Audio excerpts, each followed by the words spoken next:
A family is vacationing on their yacht in the middle of the Caribbean Sea. The mother, Julia, jumps into the water to swim. While relaxing, she feels something strange, but since nothing is visible nearby, she thinks it might be her imagination. A few seconds later, the same strange feeling happens again. This time too, nothing is visible, but now she panics and starts swimming toward the yacht. Suddenly, someone starts pulling her leg, and she begins screaming loudly for help. Her daughter, Cassie, is wearing headphones and listening to music, so she cannot hear anything. Husband Tom and son Ben are busy fishing. Julia tries to stay afloat, but with water in her mouth, it becomes hard to scream. A while later, Tom realizes he hasn't seen Julia for a long time. He searches for her on the yacht and then spots his wife in danger. He calls the children. He steers the yacht that way and jumps into the water. He quickly reaches Julia, grabs her, and swims toward the yacht. The children pull them both up. The family tends to Julia, but she convinces herself that it was probably just the waves. At night, everyone celebrates Ben's birthday together. Cassie gets a call from her boyfriend, so she takes her laptop and goes outside. On the video call, her boyfriend shows that large black clouds have covered the city. The call glitches and freezes. Cassie comes to tell the family, but Tom says the signal is probably weak because they are far from land. Suddenly, everyone hears a sound. They all go outside and see a pod of whales passing by. Tom explains that whales always follow the Earth's magnetic field, but they get confused when a storm comes. Suddenly, the yacht shakes violently and Ben falls down. Tom is worried that the yacht might be damaged, so he dives down to check. A while later, he returns to the surface, but there is a large wound on his shoulder. Julia immediately stitches his wound. Tom says that underwater, he felt like something huge was behind him, but when he turned around, the propeller cut him. He says whatever it was very big. Tom sees significant damage to the yacht, so they have to call for help. Julia tries repeatedly on the radio. Cassie looks for a signal on her phone, but nothing works. Just then, Cassie sees a strange creature and screams, but it is just Ben wearing a mask and playing a prank. After a while, the yacht shuts down completely and gets stranded in the middle of the sea. Julia hears a voice on the radio, but it is so distorted that she cannot understand anything. Tom tells the family that they only have 4 days of food and water left, and now they must wait for a fishing boat. Suddenly, something is detected on the radar, and the family hears a strange noise. Everyone runs outside and watches in shock as many meteorites fall to the ground. Wherever the meteorites land, there are huge explosions. When one meteorite falls into the water near them, Tom immediately tries to steer the yacht. The engine barely runs, but then another meteorite hits the area. The family holds each other tightly in fear. That is when Tom realizes that the fireballs falling are not meteorites, but satellites. At that moment, Ben sees smoke coming from the yacht.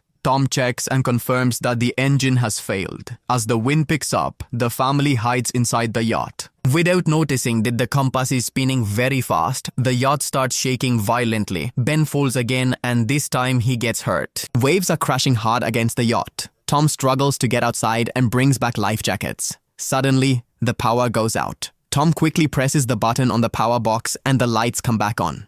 Just then, Ben notices that Julia's nose is bleeding. Julia starts feeling dizzy while Cassie goes to the sink and vomits. Tom keeps trying the radio, but there is no signal. Suddenly, a sharp, high-pitched noise rings out, and the wind grows even stronger. Julia tries to close the doors, but a hatch flies open, and the wind begins to shatter the windows. Tom lights a flare, and shortly after, darkness falls. The next morning, the family wakes up in shock that they survived the storm, but the yacht is half destroyed. When they come out, they see that the seawater has vanished, and the yacht is now stuck on land. Everyone is in shock seeing this. Cassie checks the signal, but the network is completely down. Ben starts playing with 2 dead crabs. Tom checks the compass and sees that it has turned upside down. This last happened 700,000 years ago. Cassie thinks her boyfriend must be dead and she breaks down. When Julia comes to comfort her, Cassie pushes her away and goes into hiding. Julia and Tom check the remaining supplies. Ben ties his birthday balloons to a rock, hoping some survivor might see them.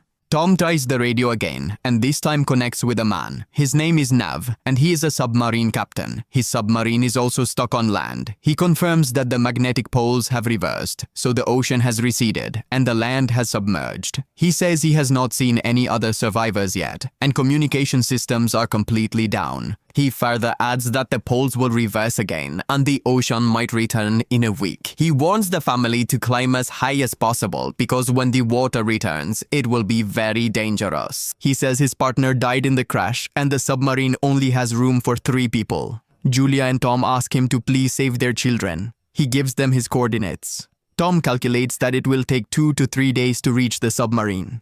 He tells the family to get some good rest tonight. We will leave tomorrow morning. The next morning, the family is packing their bags. Suddenly, Tom sees something moving nearby. It is a limping man holding a harpoon and a dog is barking continuously beside him.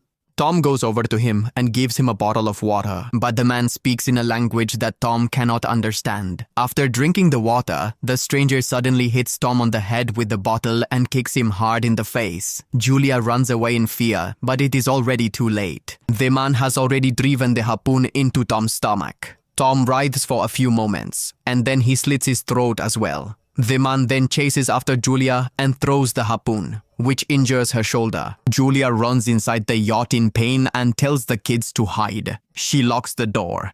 Cassie and Ben crawl inside the sofa. Julia hands them a flare gun and hides in the bathroom with a knife. The man bangs hard on the door and finally breaks in. He first grabs some food and then starts searching around the yacht. Then he heads toward the bathroom. But Julia cleverly slips out through a small hole. The man thinks that Julia has escaped. But just as she starts to slip out, her dog spots her and begins to bark. As the dog lunges at her, Julia kills it with the knife. Hearing the dog's yelp, the man comes out and seeing his dog's carcass flies into a rage. Meanwhile, Julia tries to get inside from the other side of the yacht. She climbs up and starts entering through a broken window, but the man reaches there first. He grabs her and punches her hard, causing her to fall. Julia tries to hold onto the furniture to save herself, but the man kicks her away. He then steps on her wrist to make her drop the knife, grabs her hair, slams her face into the floor, throws her onto the sofa, and begins to choke her. The children are watching all of this. Casey comes out and fires the flare gun, which hits the man directly. He catches fire and the flames begin to spread across the yacht. The children run away immediately, but Julia returns. She kicks him down, grabs the map and the bag, and runs away. Ben and Casey go to their father and start crying. Julia sits down with them, and the 3 of them tearfully say their final goodbye to Tom. Just then, that scary man emerges from the yacht again, so the family starts running once more. Moments later, the yacht blows up in a massive explosion. After walking a short distance, they stop by a small waterfall to rest for a while. Casey thinks that perhaps the madman came to them after seeing their balloons. Hearing this, Ben starts blaming himself. Julia explains that it was not his fault and tells everyone to move on because that man is still after them. On the way, near a small pond, Ben is shocked to see a dead hammerhead shark. Just then, Julia notices that the man is about to reach them again. Everyone runs and falls down a sand dune, where they see toxic waste. The family carefully crosses it and thinks they have gotten away from that man. As they walk, they see large dead sea animals and all the plastic accumulated under the sea. Ben starts walking slowly, so Julia realizes he is close to dehydration. She tells everyone to stop. She is shocked when she sees the water bottle. The water in the bottle is almost gone. Cassie realizes that she probably did not close the bottle properly. Julia shouts in anger that the water is gone because of her carelessness. Casey replies, "What difference does it make? We aren't going to survive anyway." A long argument breaks out between them. Still, the family keeps moving forward. After a while, they find a crashed plane. Seeing something moving inside, everyone gets scared, but it is just some birds. The family decides to spend the night inside the plane. They share a small snack, and Julia finds a family photo in Tom's jacket, which breaks her heart. Casey asks, "Mom, what was your and Dad's love story?" Julia smiles and says, "Tom was my patient at the hospital. Then one day, he expressed his love by giving me flowers and a lovely poem." In the middle of the night, Casey goes outside the plane. Just then, that scary man tries to grab her from behind. But Julia suddenly attacks him from behind and kills him by stabbing him repeatedly with a knife. Cassie hugs her mother and calms her down. The next morning, the man's corpse is covered in maggots. The family notices several bite marks on his body. This means a dangerous creature is hiding in this area. As soon as they leave, crabs crawl out of his mouth. A few hours later, Julia and Cassie are looking at a map, but Ben quietly moves ahead. Julia shouts, "Stop!" But Ben leans over a pond and starts drinking water. Julia immediately pulls him out and explains that unknown water could make him sick. The sun gets very bright, so the family covers their heads with clothes. Ben starts feeling dizzy. Just then, they find some old chairs, and Julia and Cassie build a temporary shelter with them. Julia gives Ben an injection and decides they will spend the night there.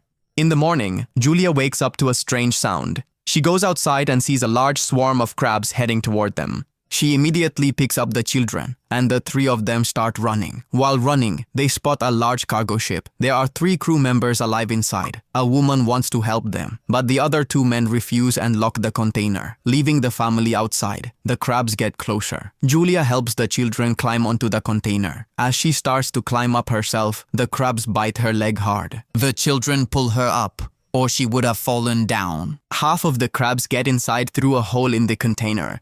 The crew members start firing, but the crabs overwhelm them and kill both of them. The last man reaches the roof hole, but the crabs pull him down too, and he also dies. Julia bandages her wound and passes out. When she wakes up a while later, she finds herself alone in the middle of a sandstorm. She panics and starts looking for the children. She picks up a dead woman's weapon and screams out loud. Cassie hears her voice and returns, saying she and Ben went to find help, but found no one. Then they both meet Ben, who finds an open container where they can stay until the storm ends. Julia takes Tom's lighter and cauterizes her wound, which is extremely painful. After the storm subsides, they find another container that has many water bottles. While checking the bodies, they also find a radio and a gun. Julia contacts the boat and explains that the map is lost. The boat replies that they were attacked by arthropods. They are creatures that have gone completely mad because of the oxygen. Now the boat tells the family to hurry because its instruments have calculated that the sea will return faster than expected and they only have a few hours left. He shoots a flare and the family starts walking in that direction. After a long walk, the family finds a broken toilet where Ben urinates. Now they finally see the submarine nearby, but to reach it, they must cross a large rocky path. As they pass through the path, the walls begin to shake and rocks fall, causing a terrifying rock slide. Julia immediately pushes her children to the side and pulls back herself to avoid being crushed. Now, a stone wall has come between them. Julia tells the children to go on without her, but Cassie refuses and insists that her mother should try to climb over. After much arguing and shouting, Julia promises that she will find her children later. Forced to, Cassie pulls her brother along and moves ahead. The children climb the rocky path and run toward the submarine, but upon reaching it, they see the man lying outside covered in blood. He explains that it is all over for him and that the children can take the submarine now. Thinking there might be an extra spot, Cassie runs back to find her mother. Just then, Julia sees the crabs coming and starts firing. She kills a few, but the swarm is too large, and fighting them all becomes difficult. At that moment, Cassie appears above the wall and reaches out, so Julia starts climbing quickly despite her injured leg. With Cassie's help, she reaches the other side and they both run toward the submarine together. Ben is already standing up there and opens fire to keep the crabs distracted until the family climbs up. As soon as the crabs reach the boat's hull, they start eating it. Julia picks up the gun and keeps firing until the children go inside. Once they are safe, Julia realizes she is out of bullets, so she throws the gun at the crabs and goes inside with her children. The family locks the hatch securely and watches the crabs around the submarine through the window. Just then, the sea returns, so the three immediately sit in their seats, fasten their belts, and hold each other's hands. Strong waves start tossing the submarine around violently, which makes Julia see visions of the entire journey, and Cassie vomits. Soon, that high-pitched sound returns, and the family loses consciousness. After a while, Julia and the children wake up and are happy to find themselves alive. They unlock the hatch and step out to see that the waves have dropped the submarine into a ruined city. This means there is now hope for survival and a new beginning, and that is where the film ends. Do not forget to subscribe to the channel and press the bell icon so that you keep getting such fun videos. Thanks for watching.